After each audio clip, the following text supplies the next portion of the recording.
the session's chairperson, please put your hands up for Mr. Shaktipal of Technoserve. Good morning. The idea behind this forum was that, as you know, like Africa is really growing fast, and it is not just an opportunity. We think about that having some businesses on your trading side. Today, these emerging economies are offering tremendous potential and tremendous ways how you come in and invest your money in. All the governments are coming up with so nice proposals which will be helpful in your startups to have a very sustainable business. I will not take much of your time, and I will start with this. We have here two countries, which is Cote d'Ivoire, one of the biggest, could be biggest cashew producers, and I'm pretty sure within a decade they will be quite significant processor. At the same time, we are going to have here Nigeria's representation. They are also taking up lots of policy reforms to bring more investment in the country. We have here MD of African Cashew Alliance, one of the platforms who really promote cashew processing in Africa. And we have here Mr. Nayak, who is one of very special investors to Africa. They put up very big processing plant in Benin, and they have very optimistic plans, ambitious plans to take this processing seriously in so many other countries like Cote d'Ivoire, like Guinea-Bissau, and why not other places too. They are on being Nigeria too. So let me invite first Mr. Usulogo Malami to talk about what is going on and what the country offers to the investors. Please, Mr. Usulogo Malami. We have Mr. Karim here who is going to translate for you guys to understand that. Bonjour. Notre présentation va s'articuler autour de la filière anacarde en Côte d'Ivoire et les innovations depuis les 3 dernières années. Today's presentation will be on the cashew sector of Côte d'Ivoire. Innovation occurred during the last 2 years. On vous a tout à l'heure indiqué que la Côte d'Ivoire avait une production record de 700 000 tonnes. Ça représente à peu près le quart de la production mondiale. We already mentioned that Côte d'Ivoire produced about 700,000 metric tons. It's roughly the quarter of the world production. Alors cela est dû au fait que cette filière qui a subi une réforme depuis quelques années, et cette réforme s'est articulée autour de 4 axes stratégiques. This comes from the reform, sector reform occurred in 2013. Calculated on four major issues. Il s'agit d'abord de la production et la recherche, Production and farming, la commercialisation intérieure et extérieure, marketing, that's the national commercialization and exportation, la transformation locale local processing, et l'organisation du secteur. actors organization. Le premier point va concerner la production et la recherche. First topic is about research and production. Au niveau de la production, en Côte d'Ivoire, l'anacarde a été introduite pas pour que ce soit une filière, c'était d'abord pour lutter contre la déforestation. First of all, cashew was introduced in Côte d'Ivoire not for cashew nuts, but to fight against deforestation. Donc on se retrouvait plus avec beaucoup d'anacardes, beaucoup de plantations, mais qui ne respectaient pas les dispositions de bonnes pratiques agricoles. So we got a lot of cashew trees, cashew plantation, but it was not with good production practices. Donc nous avons lancé tout un programme de recherche en nous appuyant d'abord sur ce qui a été fait par les autres pays et en essayant de fédérer tout ce qui est activité de recherche au niveau de la Côte d'Ivoire. So we initiate research on the farming based on what we've been done in the other countries, and we leverage on what was in Côte d'Ivoire. Au niveau de l'encadrement, on a mis en place un dispositif pour encadrer le producteur à bien produire, que ce soit au niveau du rendement à l'hectare et au niveau aussi de la maîtrise de la qualité. We organize producers to grow the yield and quality.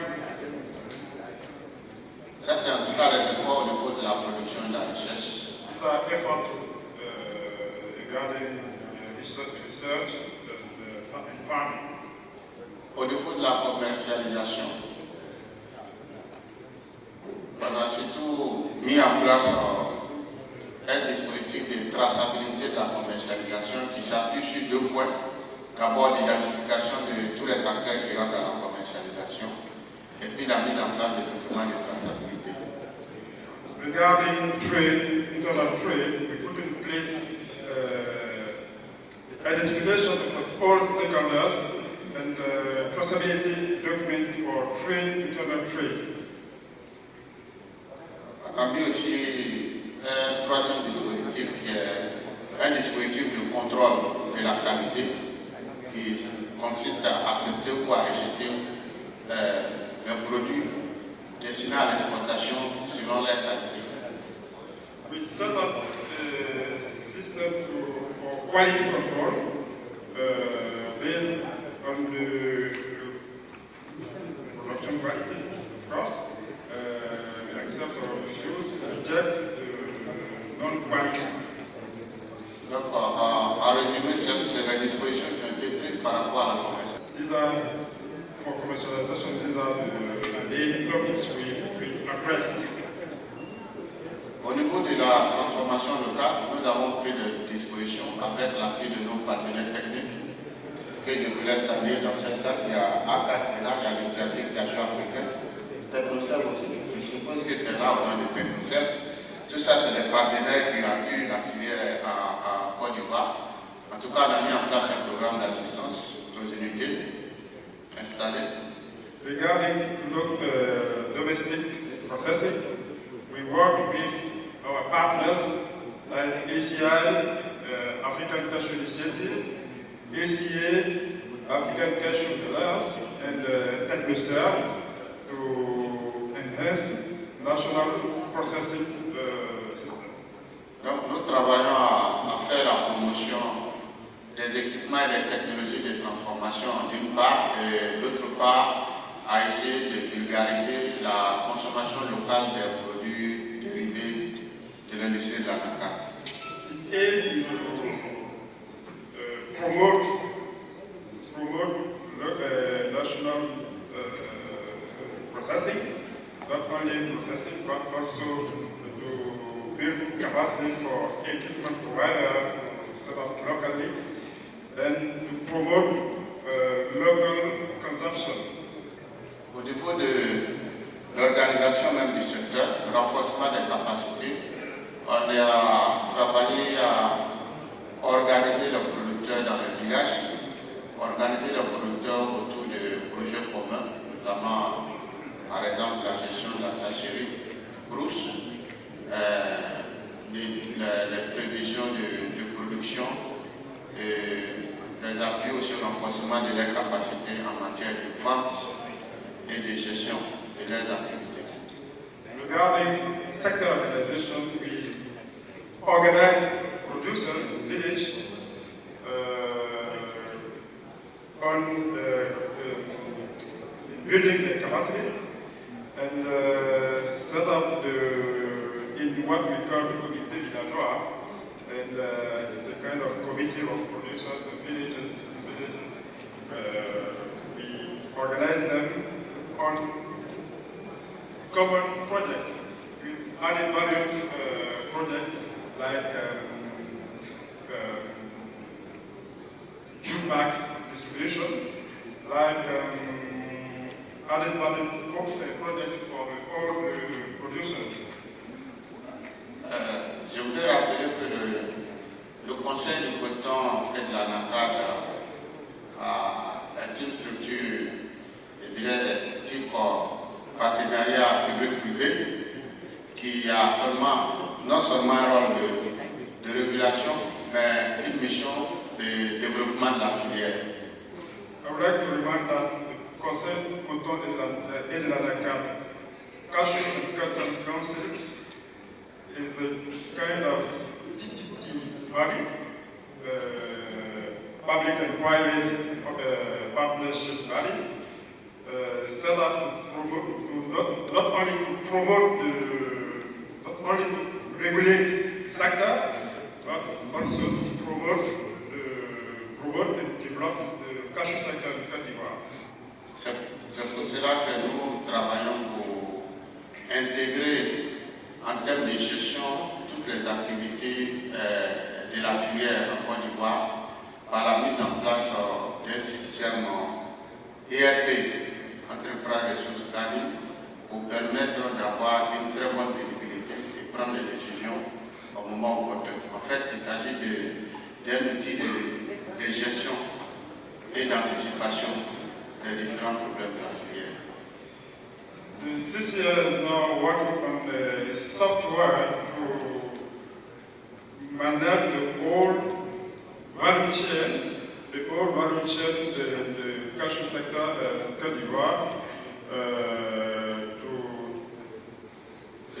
with, let's say, forecasting of production, to anticipate on the issue, current issue.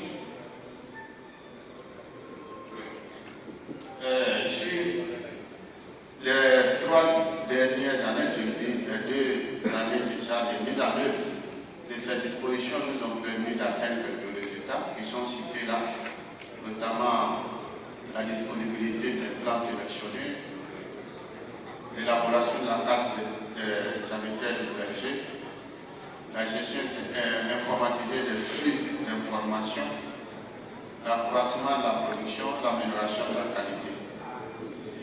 During the last 2 years, because the cashew and cotton council which set up, let's say, 2 years ago, during the 2 years we achieved, these are our achievements. We distribute selected planting material, we put in place sanitary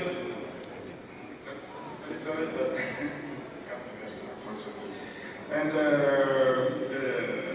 data management in the sector, reliable data management in the sector, management software for the management of the whole sector, and increase in production up to 700,000 metric tons last year, quality improvement, and better revenue for the producers.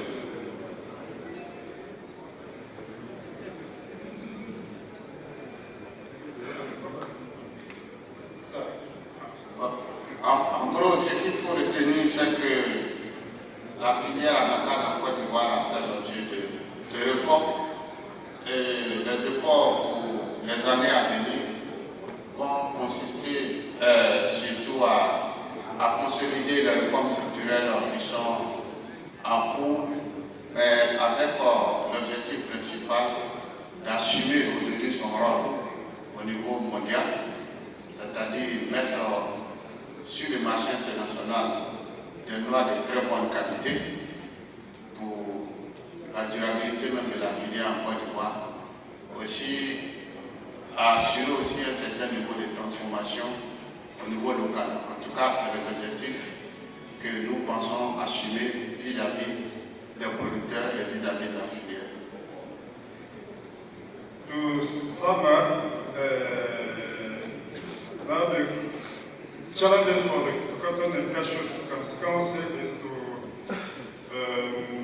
consolidate the achievement, and that means that providing high quality raw cashew nut for all market, and to take steps for local processing, to promote local, domestic processing in Côte d'Ivoire. And this is our challenges for the coming years. Merci pour votre attention. Thank you for your. Just to resume a bit, Côte d'Ivoire, why we have to invest? Because quantity, quality, and never-ending growth. Policy, favorable policy environment, functional and effective. Only one country in the whole world which provides 100% traceable nuts from the farmer side. That's an example. In the last 2 years, what they did tremendously good, and the future is there. So please welcome, please come and invest in Côte d'Ivoire. Now I'm going to invite Mr. Olusegun Awolowo, who is the CEO of Nigeria Export Promotion Council, to talk about a bit of Nigeria. Let me start by first welcoming all our cashew friends from Africa, India, and of course Vietnam and the United States. It's my pleasure to be here. This is our second cashew conference. Let me congratulate the organizers, because when we started last year, we didn't know we were embarking on such a transformation thing, and I congratulate the cashew for organizing this. Let me also congratulate some of our partners that are here, particularly the African Cashew Alliance. It's a wonderful job we are doing to lift African cashew. I also must salute the USAID partners for all the interventions they've been doing. It's marvelous. I'm sort of waiting for my presentation to get on board. But first, let me also congratulate my brother from Ivory Coast. And from that presentation, you can see a lot is happening in Côte d'Ivoire. And I congratulate you, the cashew and cotton, for the work. We all stand to learn from best practices they are doing. And sure, through the African Cashew Alliance, we get to share all this. Thank you very much. I'm here to just talk briefly on some investment opportunities in cashew in Nigeria. First, let me get the elephant out of the room, and that's oil prices crashing. We, Nigeria, were dependent on oil for so long. Oil has been the big earner of our foreign exchange, but you can see what oil is. Relying on one commodity, what it does to our economy. So we're battling with that. But our advice to government is listen. Of course, implement macroeconomic policies to cope with these short-term effects of these external shocks, and stay the course in implementing your medium to long-term structural policies, which is what I will talk about, because we just need to stay the course to do this. So thank you very much. start with about NEPC. That is my presentation just in short form. Now we are of course, the agency solely responsible for promotion of non-oil exports in Nigeria. We were established way back in 1976 to promote the growth of non-oil exports and to diversify the Nigerian economy.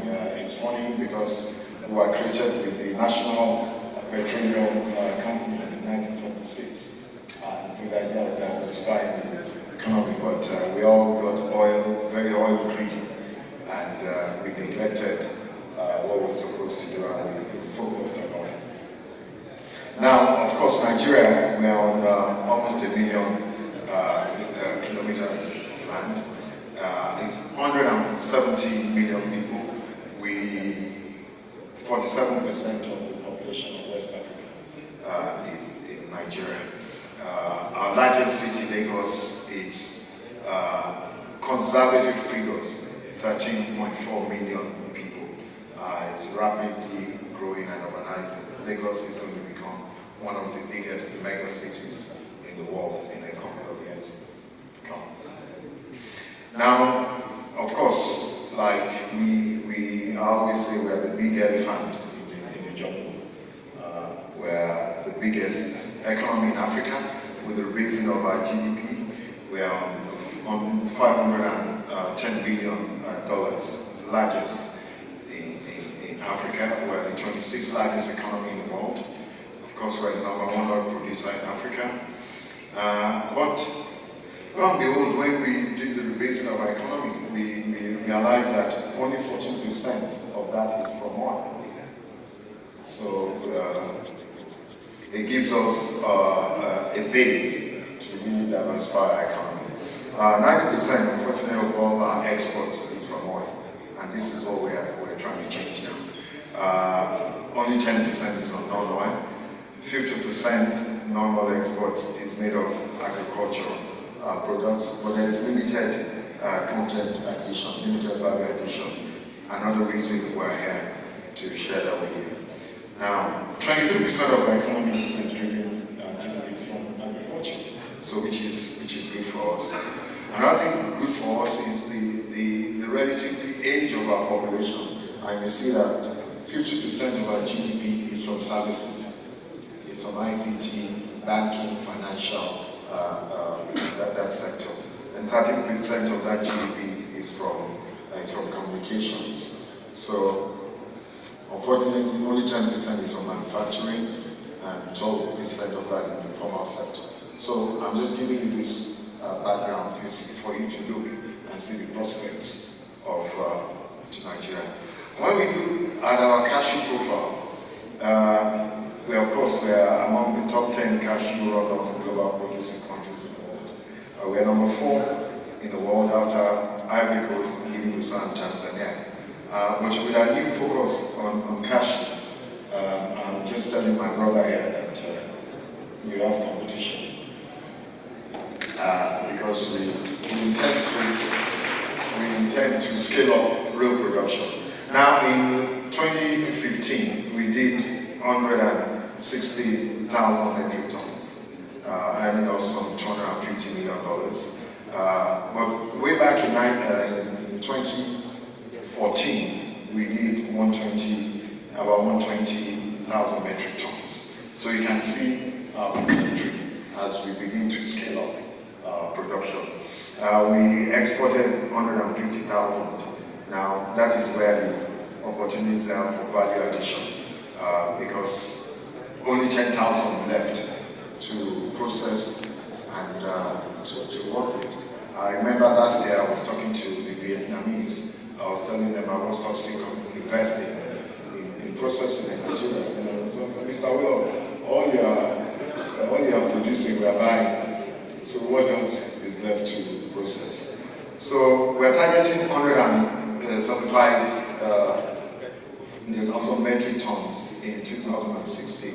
We're just keeping this at a very base, conservative figure because we know we can do more. But the idea, like I said, is stay the cost in implementing our strategy. We're working on a strategy developed by the USAID in partnership with us, African Cashew Alliance, and the idea is to, two-leg strategy, scale up production, and then work on the value added on processing. So that's where we are. That's our target. And cashew is one of our main agricultural export products. Nigeria is blessed in so many products, from cocoa to ginger to sesame. But we've identified cashew as one of our strategic export products to replace oil. In fact, we're working on 13 of them, and cashew is one of them. Now, the statistics for cashew, we have 32,000 hectares. That's the average yield per hectare. The commercial farms, the smallholders, and local processing capacity, which we need to increase upon. Now, why cashew? Well, I shouldn't say why cashew. We're a room full of cashew-loving people. But this is why we're here. We identified that cashew has leverage points to grow, exports and benefit large numbers of people. It's inclusive growth for us in Nigeria. And when we look at the number of jobs that are involved in processing, and then you have almost 1 million rural Nigerians that grow and collect cashew, So those are the linkages and the strategy we want to use. When you look at it, 20,000 new jobs created, 70% of them are women. That's inclusive growth for us, and then we had up to 1 million Nigerians, growing from there, have additional income in the cashew industry, and providing food security. So cashew is very good. It's inclusive growth for us in Nigeria. Now, look at our investment strategy illustration. Like I said, we work with the Nigerian Cashew Association of Nigeria, and we're telling all our cashew people from Nigeria, if you don't join the association, that we probably will not be able to work with you. You must join the association to help, not just to get looking to come and buy raw kernels to export. You must be a member of the association. The association is very important. It's an integral part of our growth for the cashew industry. And look at, of course, we've joined the African Cashew Alliance, we joined last year, and with a strong commitment that we're going to be paying our dues regularly, and we're going to be participating because we want to be part of that body. And these are all the things we have in that. With the African Cashew Alliance, the quality and technical advice and capability, market development, we're on our part to process the export incentives for our farmers and our processors and the cashew family. We're looking at farm support, farm level support for the companies, working with, of course, the Nigerian Cashew Association. So our goal really is to increase the cashew industry's contribution to Nigerian non-oil sector. And that's the strategy illustration of our partners we're going to be working with. Now, there are investment opportunities like I initiated earlier. When you look at planting, we're looking to scale up production. In fact, when you look at the land mass in Nigeria and you compare to our brothers in Africa, you can see the potential that Nigeria has. You look at processing, skills, capacity development, a youthful population of average under 30 in Nigeria. It's just amazing. The level of opportunities that are abound in packaging, bringing companies to come and set up packaging plants for cashew in Nigeria. Then the technology, and of course, plant and machinery. We were calling on our brothers and look, this is the time to come and set up the machinery and plant in Nigeria because we're scaling up production and there's going to be so much to it. Why invest in Nigeria? Of course, straight on, when you just look at the map down ECOWAS, again, my analogy of the elephant, the big elephant in the jungle, 7% of GDP, ECOWAS GDP is in Nigeria. And our basin, we're the largest, we're looking at a population of over 300 million in the whole ECOWAS sub-region. So Nigeria is key for you. By 2070, we're going to have one of the largest population in the world. 433 million people, second only to India and China. But out of all of that, we will find that it's going to be a young population. These are young people that are going to work in the farms. They're going to be our ICT population. They're the smartphone generation. They're smart. They're ready to adapt. So it's a win-win for you. Now, cashew is very popular across the globe in various forms. For us, it's going to be a major foreign exchange earner. And our production is largely untapped, and we offer huge potential. Cashew, we have 36 states in Nigeria. Cashew can grow in 26 states. That's why when you look at what Ivory Coast is doing, 700,000 metric tons, and we're still on 160 metric tons, 6,000 metric tons. When we scale up production, we have the capacity to, of course, overtake Ivory Coast in that. So we're focusing on economic diversification. We're focusing on strong economic diversification. Our idea is to really diversify our economic base, tax it, and make it work. Government policies and incentives will support investment in agri across all value chains, and talk about our dynamic workforce. We are ready to explore regional trade to global value chains. We are not in a drive competition. We're ready to work together. That's why we're part of the ACE. And the time is now. The time is right for cashew investment in Nigeria, because we're looking at processing. I thank you very much for your attention. You see, this positive attitude and firm commitments from the government to support this cashew value chain, production, with more with production increasing fast, not in terms of quality as well as quantity. I can say last 3 years, Nigeria did a good job. They had 3 additional pounds in their exportable quality, which is a good thing.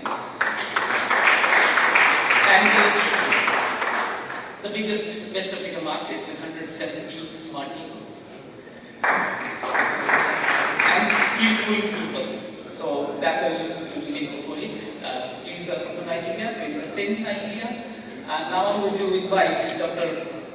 Babafemi, who will talk about much bigger part on Africa, how Africa is taking care of this investment environment. And he is the Managing Director of African Cashew Alliance. Please welcome Mr. Babafemi. So I'll be talking on Africa Cashew Alliance investment promotion initiatives in the African cashew sector. Before, my colleague who spoke yesterday, he has already talked about African Cashew Alliance, so I'm not going into details about the vision, mission, but I just want to again emphasize the fact that the alliance was established in 2006 with the support of founders such as GIZ, and other development agencies and private sector stakeholders. And it is an alliance of international business and whose interest is in promoting the African cashew sector by facilitating and promoting the sector Actually, when the sector, the alliance started, the sector was not organized at all. But today, after 10 years of intervention, there has been a lot of progress in the organization of the sector, and with our partners both in Africa and internationally, we've been very committed to making sure that the sector is well organized. But where we are really working at now is to enlist the support of the various governments in promoting the sector. And the alliance represents all the aspects of the value chain, from the producers to the processors to the exporters to the service providers along the value chain. And I will briefly talk about the key engagements. We normally, in 2006, we started the industry conference, which is the World Cashew Festival, and it's been a platform whereby we bring the stakeholders together to discuss the developments in the industry, the challenges in the industry, and how the industry can better network to promote the sector. Again, we engage seriously in communication, because we know communication is very important. Knowing the development and the trends in the system in the sector is very important. So we are investing a lot of efforts in communicating the developments in the sector to the various stakeholders, so that they can understand what is happening and take advantage of the opportunities and the investment opportunities that are coming up in the sector. Again, we need to communicate the best practices that are very important to the development of the sector. One of our key engagements also is partnership, and the purpose of our partnership engagement is to leverage the resources in the various segments of the cashew value chain for the development of the sector, and we, through that, mobilize resources from donors, from private sector and government finance institutions to support the development of the sector. Again, we engage in technical assistance, providing business advisory services also, and helping to set up some best practices in management of different business initiatives along the value chain. And like my colleagues also spoke yesterday, extensively on quality, because one of the challenges of Africa cashew is quality, and because our objective in the alliance is to develop a globally competitive African cashew, then we need to make sure that quality meets the best practice in the global arena. So that's why we are laying serious emphasis on quality.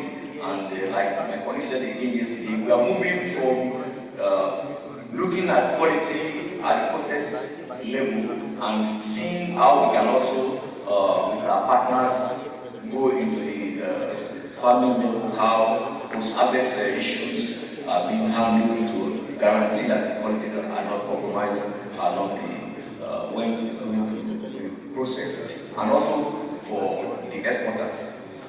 Again, market information system is one of our engagement. We release market information on daily basis or monthly basis to inform all the stakeholders of what is happening in the African cashew, so that they will be well informed with respect to the global development. So these are the key engagements that we are undertaking in the sector.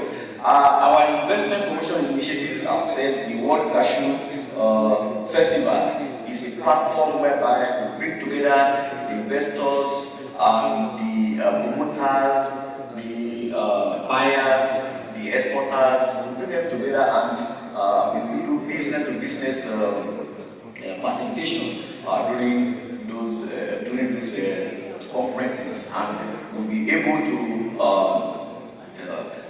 do a lot of businesses, bringing buyers and sellers together, and deals worth millions of dollars have been concluded in most of our festivals. Again, industry conferences, we are always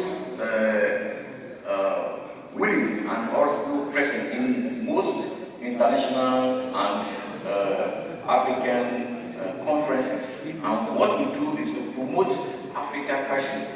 And we know Africa is still producing about 50% of the global cashew. And because of that, we believe that we have the necessary wherewithal to really showcase that Africa is a force to reckon with in the cashew sector globally. So we use opportunities, the PTNPA, the INC World Forum, the World Cashew Convention like this, to speak to the stakeholders who are present in these conferences that opportunities abound in Africa, particularly where still, as we were told by the last speaker, that processing is still very limited in Africa, and we're still shipping most of the raw cashew nuts to India and Vietnam for processing, which very soon, as we continue to develop the enabling environments for investment in the sector in Africa, we'll begin to process more of our raw cashew nuts. And that is why we always take advantage of international industry conferences to tell investors that there are ample opportunities for investments in Africa, and that the sector is becoming more organized, and the governments now are realizing the importance of diversification of the economies, so that cashew, as we are told by the United States, is one of the products that are being promoted. Again, advocacy and partnership is part of our initiatives that we use to promote investment. Now we are thinking, what we started looking at the national stakeholders forum, whereby we bring the private sector and the public sector together, and we talk about what are the policies that should be put in place, not only to assist the processors and the farmers and the exporters or the service providers, but also deliberately promoting the sector because of the opportunities that are bound in foreign exchange handling and employment creation and value-added services that can be provided for the sector.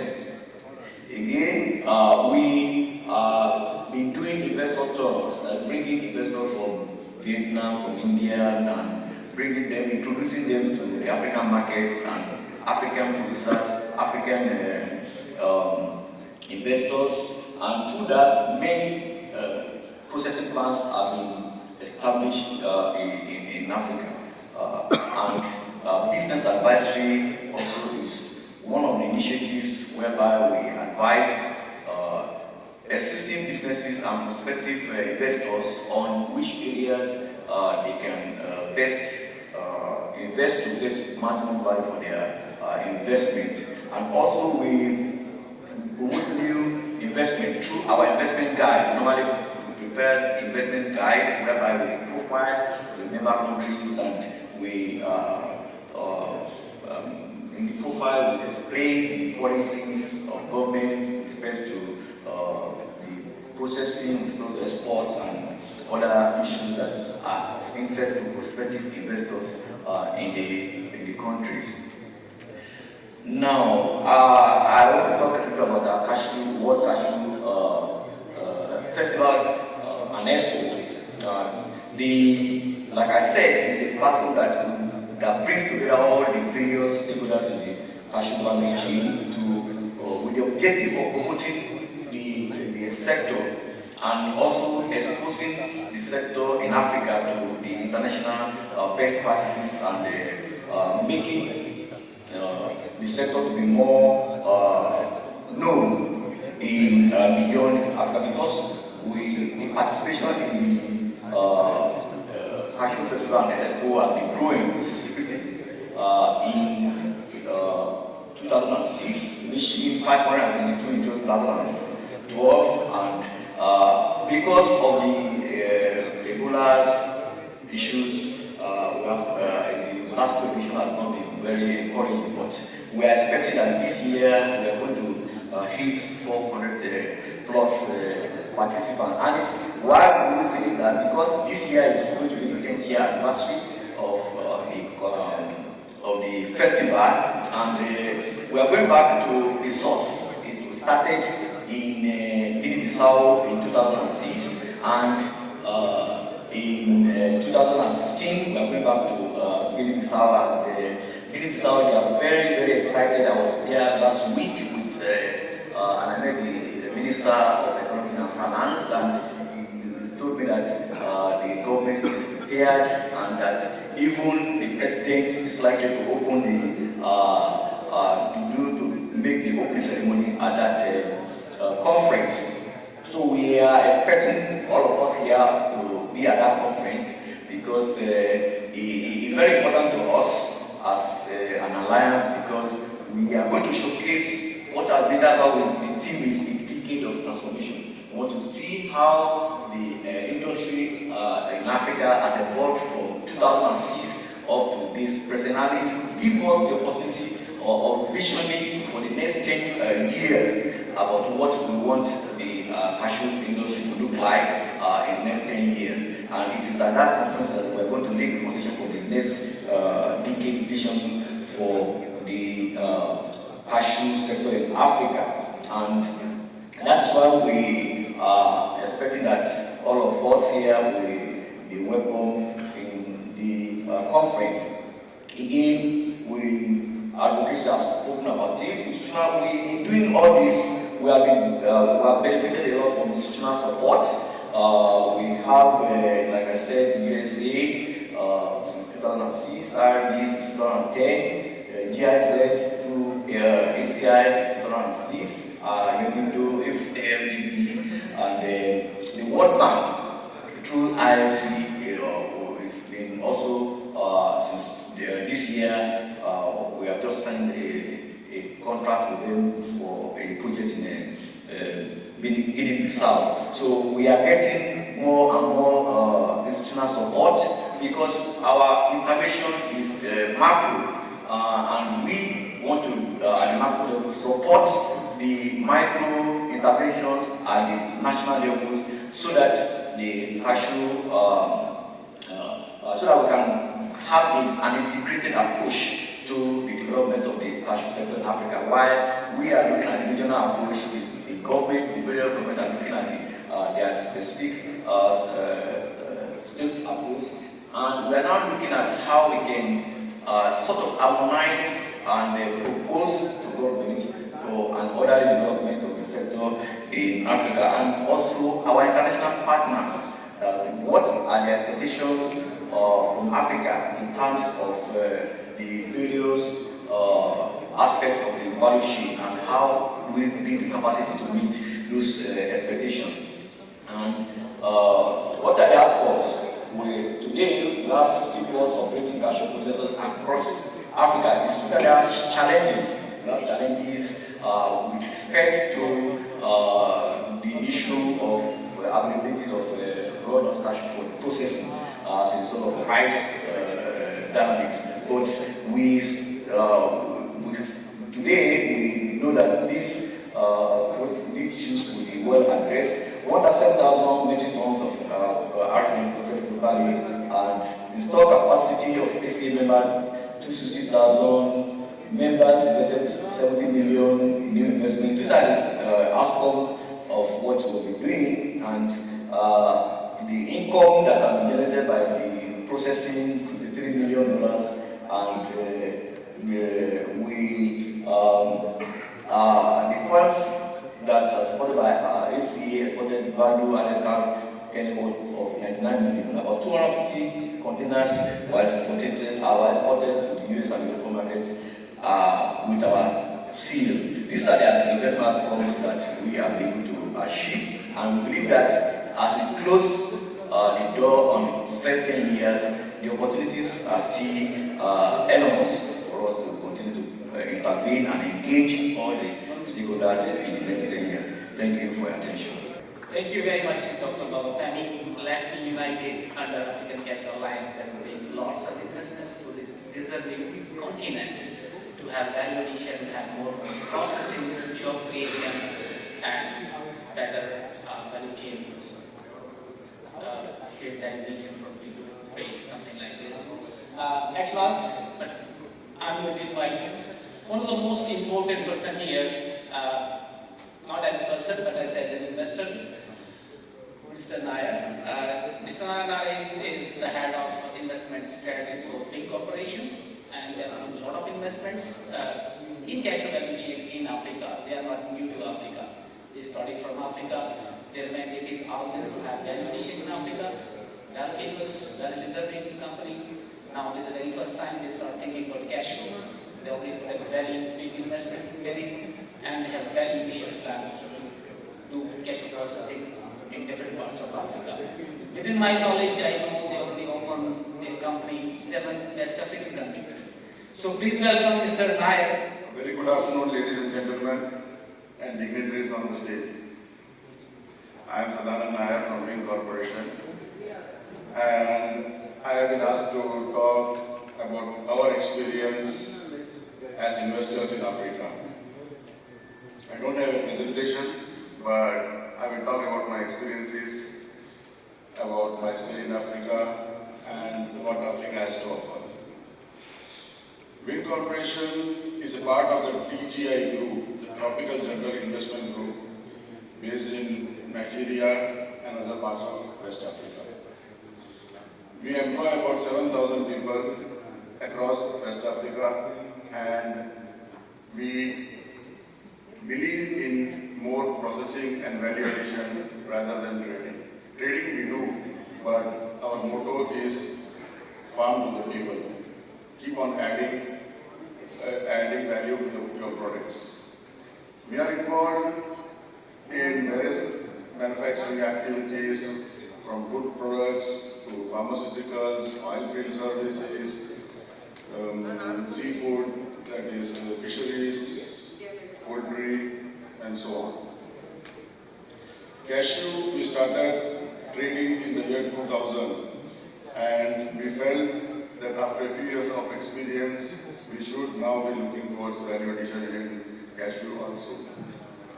We took Republic of Benin as the first place where we should be investing, and now our factory is up and running in Republic of Benin, and our experience in the few months that it has been running has been quite positive. People have a lot of misconception about how their investments will be safe in Africa, whether they will get right trained people. But let me tell you that in whatever we have invested in West Africa, in Nigeria, in the Republic of Benin, we have never pulled back our investment from any place. It has been such a wonderful experience. And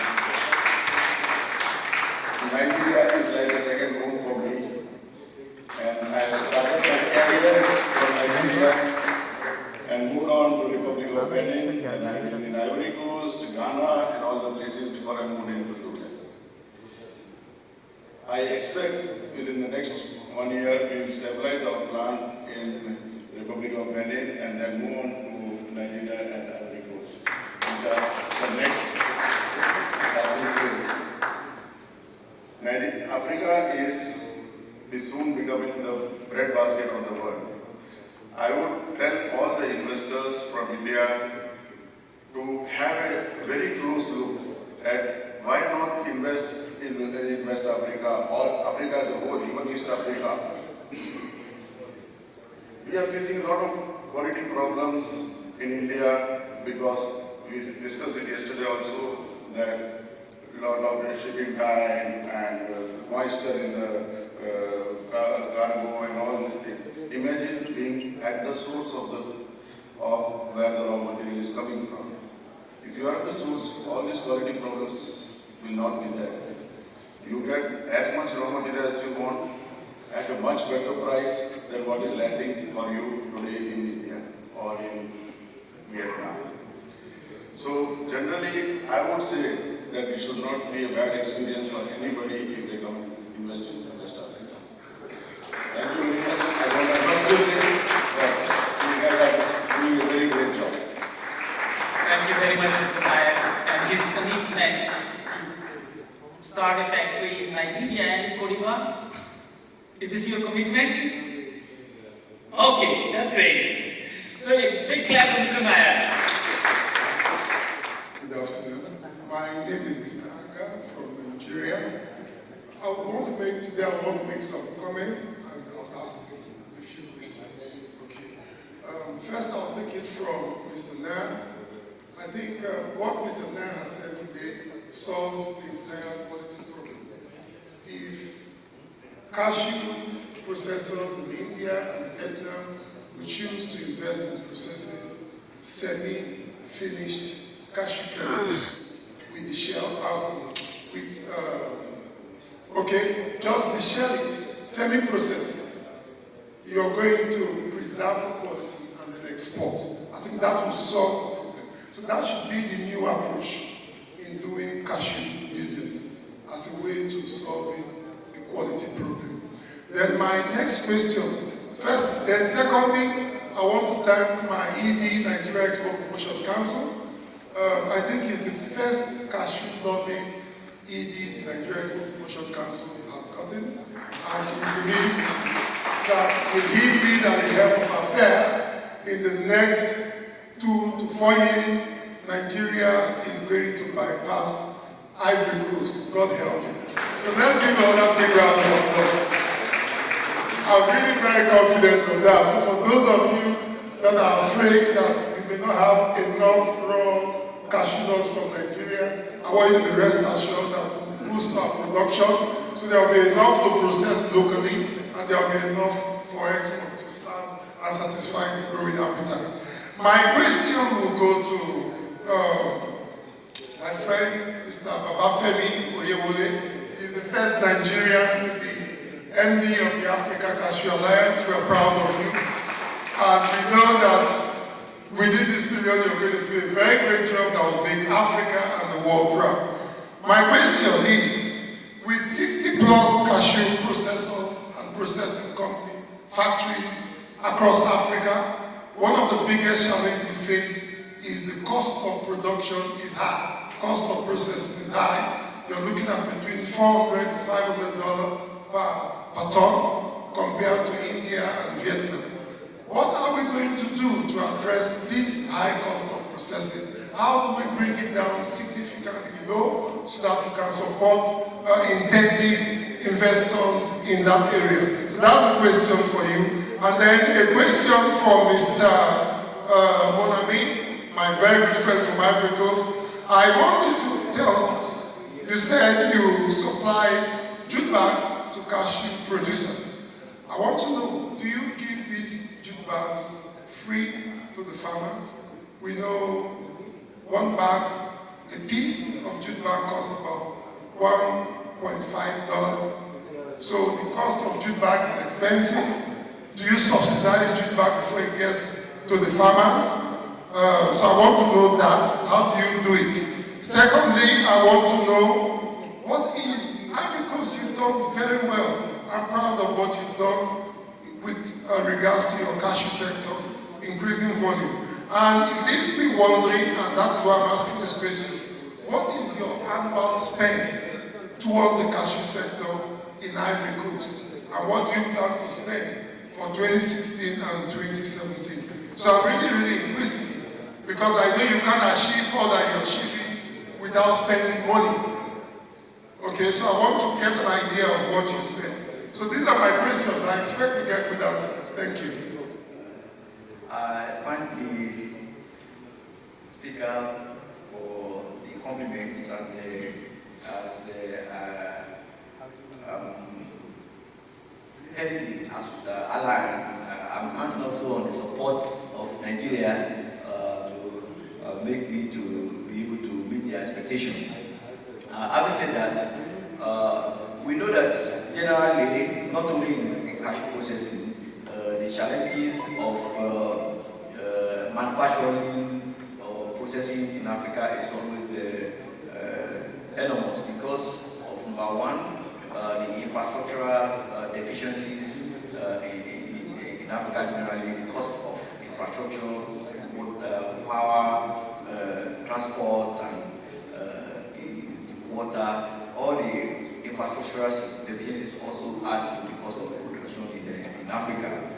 Again, the policy environment, the enabling environment, also the cost of funds, also these are issues that makes the cost of processing in Africa very high. And that is one of the areas that African Cashew Alliance has a big role to play in sensitizing the government about the need to put in place the enabling environment policy and the support incentives for the processors so that they will be able to reduce their cost of processing and they will be able to compete because, like I said, our objective as an alliance is to promote a globally competitive African cashew sector.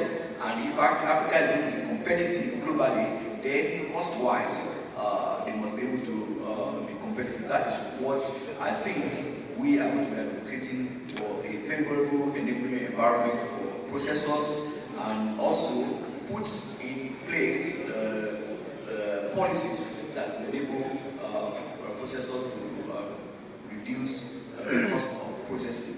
Again, we know that the fact that some buyers from outside Africa comes and they are not going through the right channels to get the products also distort the pricing structure in Africa. And those are the areas we are thinking as an alliance to contain so that our processors will benefit. And because the cost, the value of Africa of processing is enormous. And all those values we are not reaping them, they are being enjoyed elsewhere outside Africa. We have a serious challenge in unemployment, youth unemployment in Africa, which if the cashew sector value is retained in Africa, we will be able to increase employment and the other value chain advantages. I just wanted to add to what Dr. Bafemi has been talking. Well, first let me start by acknowledging the questions from my good friend and also to salute our president. He's a president with small p here. Mr. Tola Fashe, for their interest and everything in driving and protecting and pushing for Nigerian cashew. In fact, it's they convinced me to add cashew as our strategic to replace oil, because as my technical advice for all of them is they come with me eating quick wins, low hanging fruits, and all those kind of technology. Because we're looking for foreign exchange, but with the good job Tola and his people at the NC has been doing, we're raising the cashew profile. Well, let me just mention on cost of production and processing. We're also looking at it. I'm sure I will discuss with my good friend from Ivory Coast, my brother from Ivory Coast, on this as well. And we're also going to strategize with ACA. But what we're looking at in Nigeria, because now we're looking at industrial hubs, we're looking at export retooling export processing. And look, why not, have it closer to where the cashew, the growers, the market, then put up an industrial law there. So you power it, you make sure there is access, road. Under our 0-1 plan, what we're looking at in Nigeria now, because like we know all prices have gone out of the roof. We're looking at even our power infrastructure, everything is the key to this strategy. So if we're thinking of building a road from somewhere to somewhere now, we're looking, no, maybe postpone that. We need this road in order to move goods out of this. So we're really going to be retooling our export processing zones and looking at industrial zones, so we can put processing in this place, so there's power, there is skill, there is a workforce ready to work with this. So we're also looking at that. I just wanted to mention. Sa première question, ça concerne la sachérie. Alors, je voudrais rappeler que pour nous, la sachérie jute, Karim, tu vas traduire. La sachérie en jute, c'est important pour la qualité de la noix de cajou. Je pense que lui-même, il le sait très bien. Jute bags is very important for quality, raw cashew quality. Donc, nous, dans notre approche, dès que la noix de cajou est séchée, triée, il doit être mis dans des sacs jute pour être stocké. Raw cashew nut, after being dried, we put in the dry bags. Absolutely. Pour cela, il faut mettre les sacs à la disposition des producteurs. So we need to provide the farmers with jute bags. On met à peu près 4 millions de sacs par an avec un taux de rotation de 2. On annual basis, we provide with almost 4 million jute bags annually. Alors, Each bag, let's say, is used 2 times. Alors, ce n'est pas payé directement par le producteur, sinon il ne va pas utiliser le sac. Donc, le sac lui est fourni. Mais c'est payé par ce que nous on appelle une contribution volontaire. Ça fait partie de la structure, de notre structure de coût.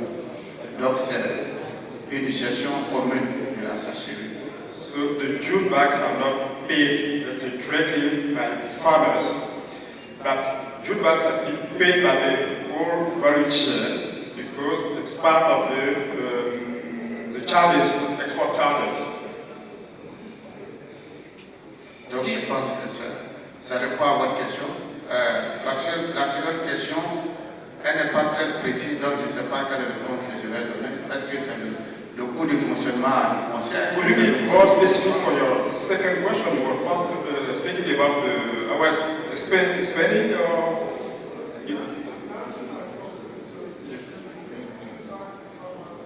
For free. But the jute bags are paid by the whole sector because, yes.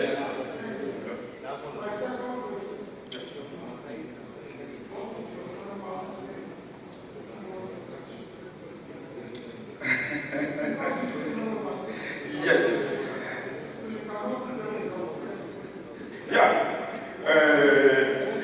We have taxes on export taxes. We cannot, let's say, talk about our annual spend here right now. Yes. Canada,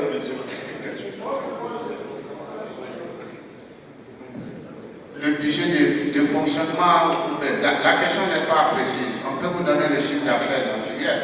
Ça fait à peu près 300 milliards, si tu veux. Maintenant, en ce qui concerne le budget strict, je pense que ça relève vraiment de la discrétion du conseil. On ne peut pas étaler ça comme ça. So, let's say the whole in Côte d'Ivoire, the cashew sector is about 3,300 billion CFA. 300 billion CFA for the whole sector. I'm talking about the revenue, the revenue of the whole sector.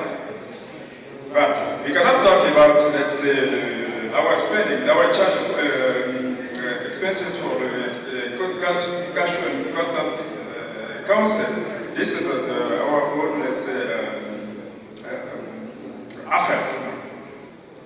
Hello everybody, my name is Roger Brew, Managing Director of CICAO, which is a trading company based in Ivory Coast, and also Silagri, which is a soon-to-come processing company in cashew cocoa. I have 3 questions. The first one is for Mr. Malami, the Managing Director of CCA. It is with regard to the lessons learned from last year's fluctuations in raw cashew nut prices in the market. What has the CCA learned about that fluctuation, and what can we expect in terms of regulation? Although we are for free markets, we are a bit concerned, let me put it this way, about external interventions in the price fluctuation in RCN in Côte d'Ivoire. We want to learn to find out from the CCA what kind of learning and measures we have in place. The second question I have for him is on the experience in the cocoa sector with price stabilization, which was put in place in the 70s and the 80s, which has significantly contributed to the growth of that sector. Should we expect such scheme in the cashew sector, because cashew is now becoming very big? Is it something that the CCA is considering, a price stabilization system at some point? This is out of curiosity. My third question will go to the Chief Executive Officer of NEPC. We're very impressed by the potential of Nigeria. However, I'm still hungry for more specifics in terms of the cashew sector. Can we have more information about what is the NEPC doing about the issue of raw cashew nut availability from Nigeria? There's been an issue with raw cashew nut availability. Increasing the volume is great. How about the research that are maybe some sort of research that are going on? Because we think that this is one of the greatest potential for Nigeria. People who want to source from Nigeria, and I think this is an important question. The second one is on the incentive package for anybody who wants to invest in Nigeria. There was a scheme, in an investment package which was now suspended. Where do we stand on this issue? If you can shed some light on this, we really appreciate it. And final question is for the representative from VIN. You are experienced investing factories in Africa. What is your take about the real cost of doing business in this part of the world? We are very interested because we are putting a very large-scale factory in Côte d'Ivoire, 30,000 metric tons, which is due to come in line by the end of this year. And we are very much interested to hear from your perspective and your experience, piece of advice. Thank you very much. Oui, Roger, merci pour tes questions. La première question, ça concerne la fluctuation des prix sur la campagne dernière. À ce niveau-là. Thank you, Roger, for your question.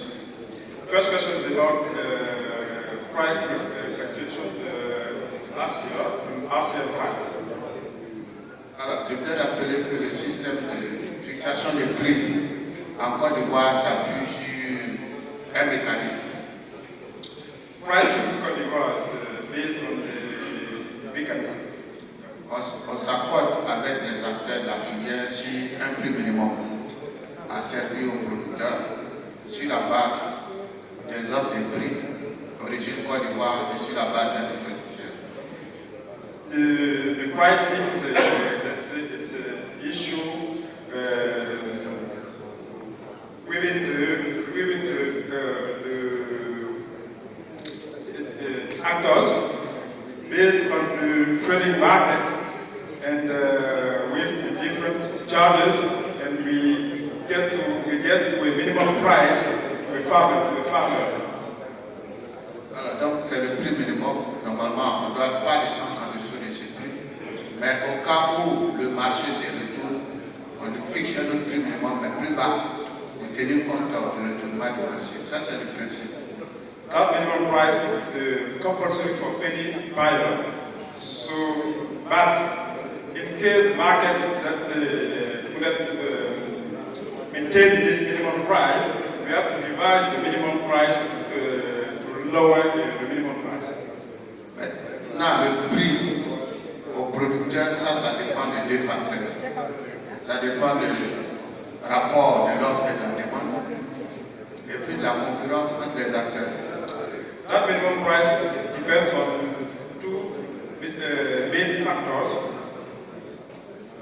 often demand and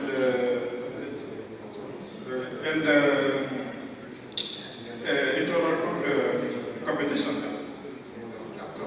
Alors, donc, maintenant, c'est une question de discipline des exportateurs. Si vous tirez le prix vers le haut, écoute, nous, on ne peut pas dire attention, descendez.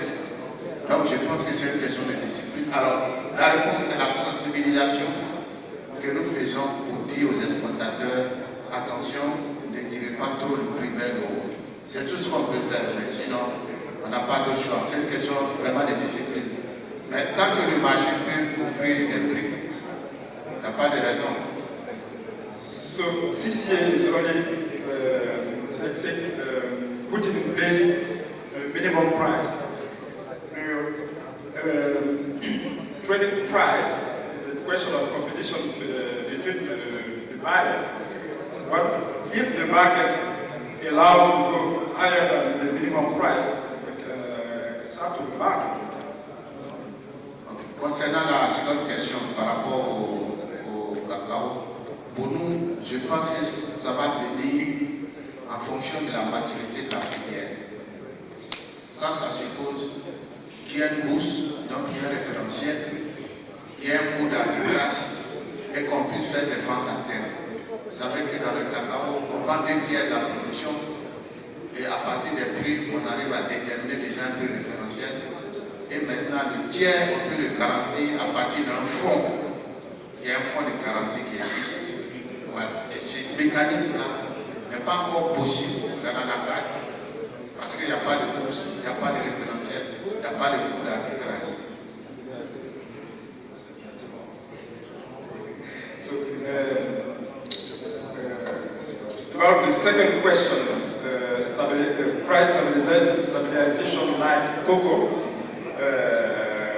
depends on the maturity of the sector. For now, we don't have a stock, an exchange market for the sector. We don't have arbitration. We don't have, let's say, we cannot bid we cannot hedge for cashew. That will come when the sector will have high maturity market. But it's in the future. Those are the two questions. Well, merci Roger. Moi aussi, je dis merci pour votre question. Mais toi aussi, tu as les réponses. I am just thanking Roger for his question, and I'm saying he has our former MD obviously he has the answers already, but maybe he wants me to now share that. On the specifics of our rock cashew, yes, we have our Nigerian research, what's called the CREAM, Cocoa Research Institute, working on this, and they're coming on with better measures, better savings for yields and everything. So we are not stopping our work and our research. And this is also where ACA will help us, because the same way Ivory Coast has been able to develop by being members in ACA, and this is what the new Partnership for African Development is teaching us. We share best practices above all, so we can develop the African cashew. So we are going to be relying also on you. But on our own part, where ACA, the Nigerian National Cashew Association of Nigeria, they're doing a very good job on teaching the farmers also how to dry cashew. And let me just also explain that why the gentleman from the Nigerian Cashew Association of Nigeria, he was targeting the question at you on the jute boxes and everything, jute bags.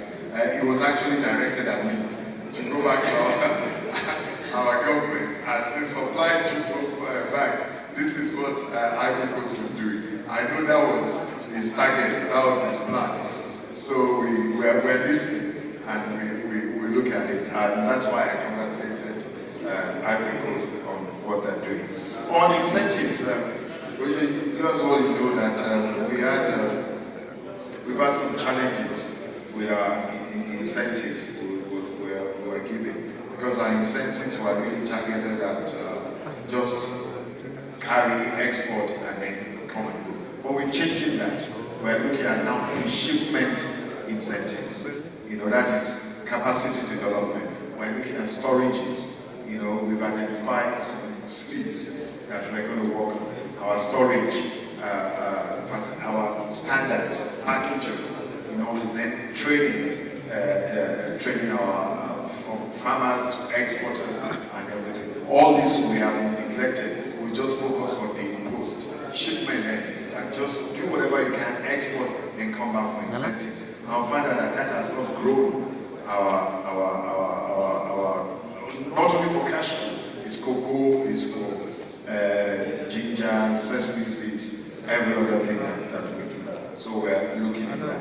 But let me just also point out here that what is also important for AC to help us with ahead of the conferences is the need to now advertise and develop the consumption of cashew in Africa.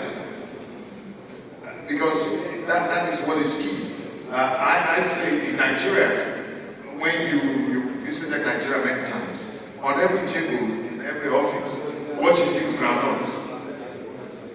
There are groundnuts all over, in all our offices, that's what we do. But not cashew.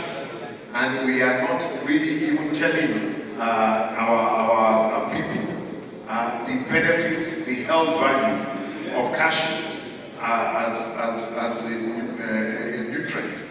That is important. The Vietnamese, the Indians, they perfected this and they know the value of what cashew is. But now, fast forward, imagine a market of only in ECOWAS, 300 million people. Young people that want to be healthy, not old people like me. Young people that are looking at health challenges. The benefits of cashew to them, and look at the market. We might not even need to export because we will sell it to that market locally. Now, when you move that across the board, across to Africa, the whole of Africa, from Tanzania to Mozambique, that lets us teach our people the value of cashew. That's a whole new big market of cashew that will explode. So that's what I want ACA to look on. We're also looking at the production of these jute bags even back at home. How do we produce it? How do we start manufacturing a market there back at home? So it becomes cheaper to now give to the cashew farmers. Thank you. The question to me was, what are the challenges that I face for controlling the cost of production? The most important challenge, of course, is the training of labor as far as cashew industry is concerned. When you make an investment in such an industry, you don't look at the short-term profits, you look at the long-term profits. You have to invest into the labor and take patience to clean them. and bring them around. The efficiency levels may be a bit lower compared to India or Vietnam, but it can easily catch up. Bodies like ACA, TechnoServe, my good friends standing there, GIZ, they are working tirelessly to not only bring about a link between the farmers, improving the qualities and training the laborers. Every field they are there and they are working hand in hand with the private sector, putting up the quality levels and the training of labor so that the cost of production can be controlled. Thank you. Thank you very much. My question is to Mr. Mena from Benin. I'm just wondering, you said you started trading cashew in Nigeria in 2000, and you recently set up a factory in Benin.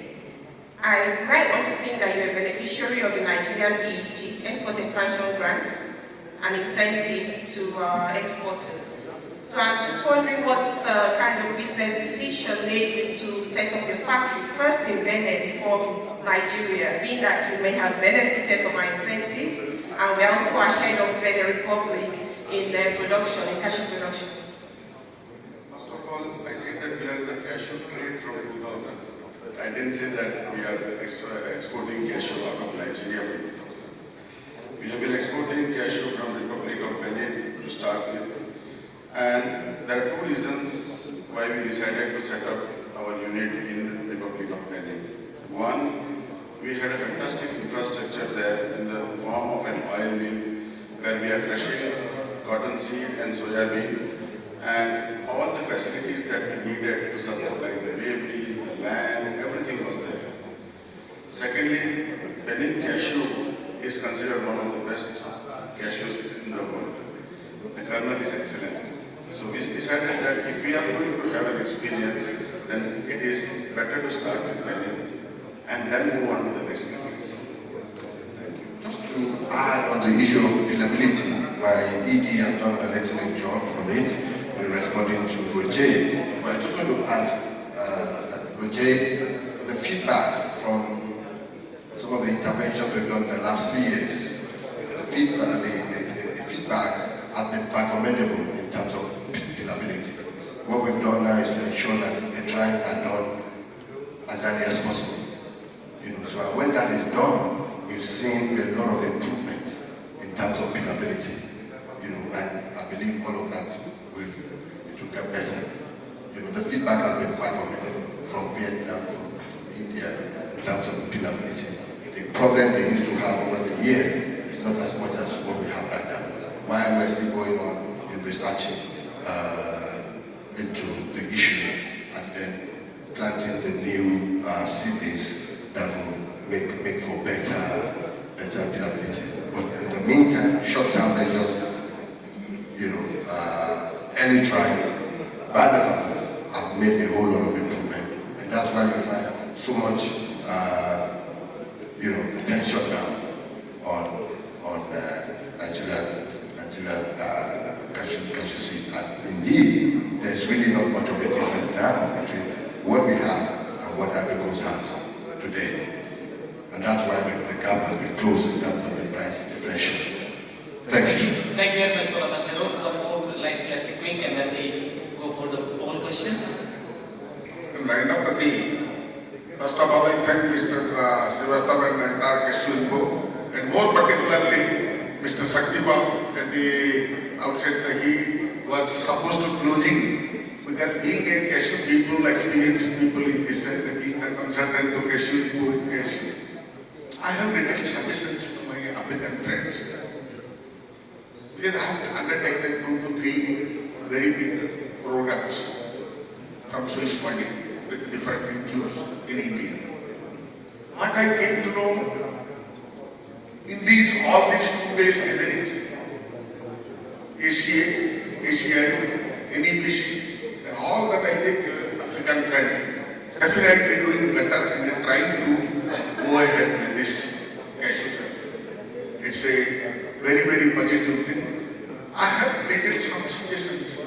Number 1, I feel even after such years, even when we are not reaching the goal, definitely it's a difficult task. Immediately immediately it cannot be done. I have some small suggestions. First of all, I feel there are something more to act on awareness among farmers and trust building capacity should be done. Number two, there should be so many things to be done for the skill development and technology upgrade. Third thing, there should be proper R&D facility, particularly in creating new varieties, looking to the climate, looking to the soil, looking to the geographical things. Third thing, there should be some expert advertise, good consultants, appointments of good consultants, so that who can guide and give proper advice to go ahead with the mission. Another step, I suggest, with my own experience, I am telling you, first of all, please create some modern plantations, demonstration plantations where with all types of food, with high density, with normal plantation, with intercropping, with drip irrigation, with proper mulching, pruning, training, whatever canopy management, all these things, with all these things, if you prepare model plantations, all the farmers come and they will attract a beautiful plantation. They are getting such goodie, why not? So that will create competition among the healthy competition among the farmers. Another one thing, instead of attracting for processing industry, rather you please or attract for very good plantations with high technology, so that it is not, it will be 100% commercially viable, good investors with all infrastructure facility and latest technologies for the good plantation, so that the quality and quantity, Q square will increase like anything, quality and quantity. Now the thing is, Africa is definitely doing better, and today 50% of the world cashew is being supplied by Africa. I feel, I pray God that let them be the number one in the world for quality and quantity. Thank you very much. My first question is, ASEAN producing countries in Africa should not create barriers for foreign buyers during the season. Are you agreeing or are you disagreeing?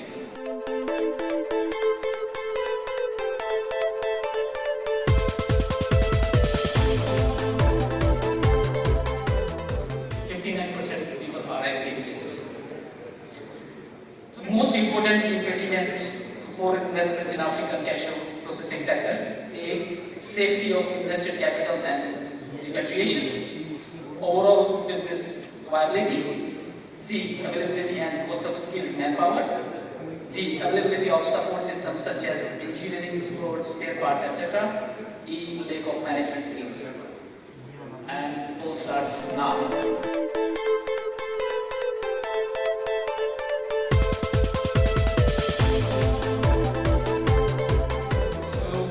Have 27% goes to safety of investment capital and repatriation, and that I was not expecting, but this is very good. And on the business side, we see 24% for number 2 and number 4, which is overall business viability and availability of support systems, and which is engineering support and spare parts, etc. Okay, great. With all this, I thank you very much for your support, for your patience for this, and I give applause for this.